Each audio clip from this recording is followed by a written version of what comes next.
ሰላም ናይዛዛ ዩቲዩብ ቻናል ተኸታተልቲ ዝኾንኩም ብምልኣኹም ሎማ ዓንቲ ድማ ብፍልይ ዝበለ ንደቂ ኣንስትዮ ይመክር እዩ ይምዕል እዩ ኢለ ሒዘየ ዝመጻኹ ቪድዮ እዩ። እቲ ቪድዮ እስካዕ መወዳእታ ሓቢርክናን ተጸኒሕኽን ብጣዕሚ ካብዚ ቪድዮ እዚ ሓደ ወዲ ተባዕታይ ወይ መታለሊ ወዲ 4 ምልክታት ኣለዎ ዝብል ሒዘልክን መጽ ኣለኹ። እዚ ምልክታት እዚ እንድሕር ርኢኽን ኩልኽን ደቂ ኣንስትዮ ኣሕዋተይ ብፍጥነት ክተልምጣ ወይ ከዓ ክትጥንቀቓ ኣለክን ማለት እዩ። እዚ ምልክት እዚ ዘርእየክን ወዲ ተባዕታይ ግን ክትኣምንዮ የብልክን ወይ ከዓ ክትኣምንኦ የብልክንን ማለት እዩ። ምክንያቱ ዘታልለክ ከም ዘሎ ንቐጻሊ ከም ዘይደልየኪ ንግዚኡ ከም ዝደልየክ ትፈልጡሉ ኣጋጣሚታት እዩ ማለት እዩ። ስለዚ እስካዕ መወዳእታ ሓቢርክን ንጽንሒ ክብርቲ ሓፍትና እዚ ቪድዮ እዚ ግን እንታይ እዩ ቀንዲ ዕላምኡ እንተይልክናኒ ኩልኽን ደቂ ኣንስትዮ ብፍቕሪ ተኸዲዕና ኣወዳት መታለልቲ እዮም የንብዑና እዮም ኣወዳት ጠላማት እዮም ስለትብላ ኩሉ ግዜ እዞም ምልክታት እዚኦም እናረእኽን ከለኽን ኣቲኽን ኣብ ሂወትክን ሕማቕ ነገር ከጋጥመክን ስለ ዘይደሊ ሎማዓንቲ ምስጢር ደቂ ተባዕትዮ ዝኾነ ቪድዮ ንዓኽን ክጠቕመክን ይኽእል ኢለ ዝሓስክዎ ቪድዮ እዩ። ስለዚ መታለሊ ወዲ ክገብሮም ዝኽእል ምልክታቱ ሓደ ወዲ ተባዕታይ ብፍቕሪ እሺ ተባሂልኩም መታለሊ ምዃኑ ትፈልጡሉ እቲ ናይ መጀመርያን እቲ ቁፅሪ ሓደን እንታይ እዩ ምሳኺ ከም ዘሎ ደጋጊሙ ይነግረኪ። እዚ እንታይ ማለት እዩ? ምሳኺ ከም ዘሎ ደጋጊሙ ይነግረኪ።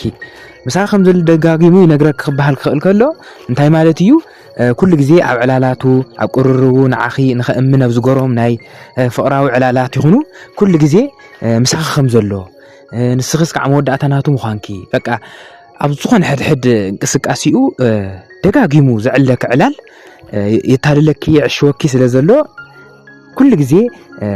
ደጋጊሙ ዝነግረክ ነገር ምስኻ ከም ዘሎ ካባኻ ጎንህ ከም ዘይፍለ በቃ ንስኺ ፍሊት ፍጥረት ንዕኡ ምዃንኪ ደጋጊሙ ዝነግረክ እንተኾይኑ ሓደ ሰብ ንፍቕረኛኡ ፍቕሩ ክገልጸላ ይኽእል እዩ እኳ እንተተባሃለ እንተውዚሕዎ ከምዚ ዓይነት ምልክታት እንድሕር ትርኢ ኮይንክ ግን ንስኺ እውን ዝኾነ ምልክት ክትዕዘብ ከም ዘለኪ ዝሕብር መንገዲ እዩ ማለት እዩ። እቲ ቀዳማይ ምሳኺ ደጋጊሙ ከም ዘሎ ቀጻሊ እውን ከም ዘሎ ምስኡ ከም ትነብሪ ኣብ ኩሉ ሕድሕድ ዕላላቱ ከምዚኦም ዕላላት እንድሕር ዘዝውትረልክ ኮይኑ ሓደ ወዲ ተባዕታይ እቲ ወዲ ተባዕታይ የታልለክ ከም ዘሎ ትርእሉ ቀጥታዊ ዝኾነ መንገዲ እዚ እዩ ማለት እዩ። እቲ ካልኣይ ቅድሚ ምጅማረይ ግን ክቡራት ኣሕዋተይ ኩልኽን ደቂ ኣንስትዮ ኣብ መላእ ዓለም ትርከባ ከምዚኦምን ካልኦት ቪድዮታትን ሒዘልክን ንኽመጽእ እንድሕር ትደልያ ኮይንክን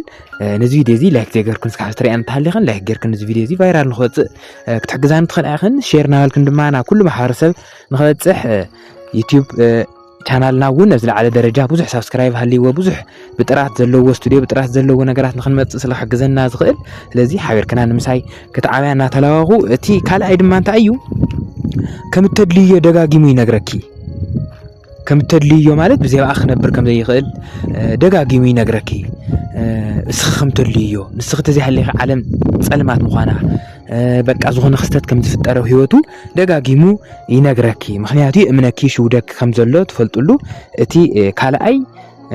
ከም ተድልዮ ደጋጊሙ ይነግረኪ። ንስኺ ብሂወተይ ኣብ እቅዳተይ ኣብ ናተይ ናይ ሂወት ጉዕዞ ጎደና ኣለኺ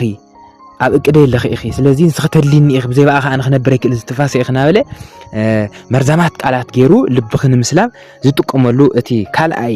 መሰረታዊ ነገር መታለሊ ወዲ ዝጥቀመሉ ከም ተድልዮ ንቐጻሊ ኣብ እቅዳቱ ከም ዘእተወኪ ይነግረኪ ማለት እዩ። እዚ ኩሉ ዝነግረኪ ዘሎ ግን እታ ንሱ ዝደልያ ናይ ዓራት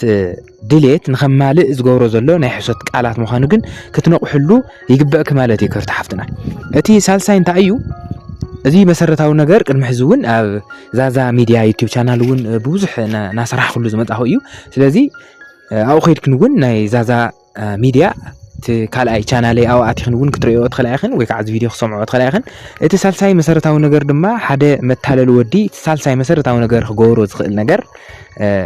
ባዕሉ ኣጥፊኡ እንከሎ ጥፍኣተኛ ይገብረኪ ንዓኺ ኣብ ሕድሕድ ዕላልኩም ኣብ ሕድሕድ ነገራትኩም ንሱ ኣጥፊኡ ከሎ ንዓኺ ጥፍኣተኛ ንምግባር ዘይፍሕትሮ ቃላት ዘይነኽኦ ኣይድያታት የለን ማለት እዩ። ስለዚ ንሱ ኣጥፊኡ ከሎ ስልኪ እኳ ደዊል ኩልስ እንተዘይልዒልዋስ ደቂሰና ኣለኹን እንታይ ትድውሊ ኢሉ ሰበብ ደርዲሩ ንዓኺ ንምንኣኣስ ወይ ከዓ ንስኺ ጥፍኣተኛ ንምግባር ይፅዕር ማለት እዩ። ስለዚ ኩሉ ግዜ ጥፍኣተኛ ንዓኺ ይገብረኪ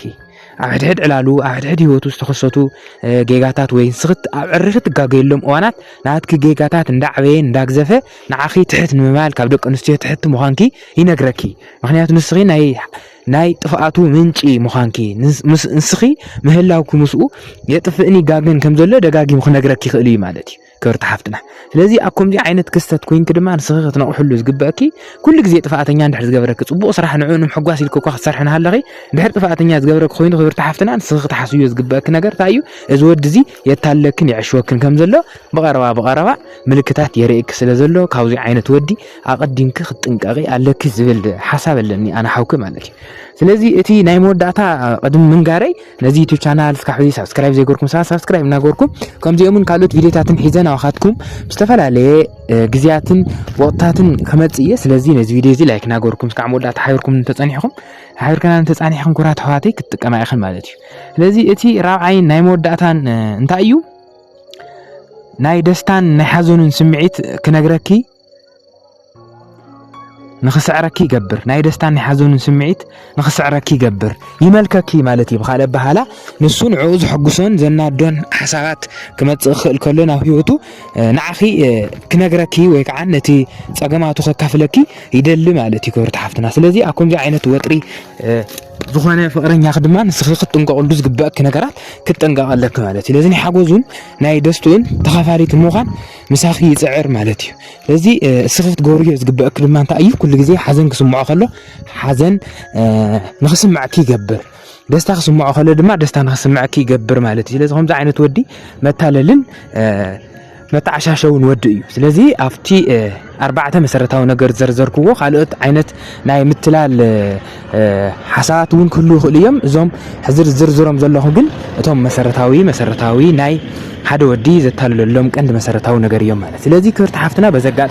كما خركز دل نجار كوزيهم أربعة مسرتاوي نجارات نجار كخي كل جزيك تنقول لهم ممكن تنقول لهم زلكي نمزخ خارج أكل حدا ودي كتالك زخيل أتيك قدامي مساخي كم زلو دقاقي مين نجاركي أتي كالاي تدليو دقاقي ينقركي أو كده تدخل لجزي نسخ خمسة لخي ينقركي بزي آخر نبر كم زي يخل نقركي اتصال سايد ما بعلو في خلوت فأتني أنا عاخ جوركي يسعريو مالتي إتي راب عيد ما حدا متحل الود غور زغل ناي دستان حجوسون سمعت تخافالك خجوركي يسعر ويكع ناتو تحسسان رديتن كتسعركي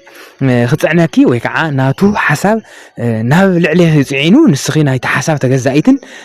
كل جزء تملخيتن كتكوني يسعركي أو حد انقسقاسي من عالم زلوه رديتن جنزايتاتن نعخي نمتعر زغورم فتنتات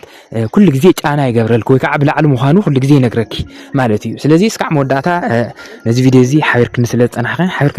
حقن كراتن حايركنا نسلت أنا حقن اسكع موداتا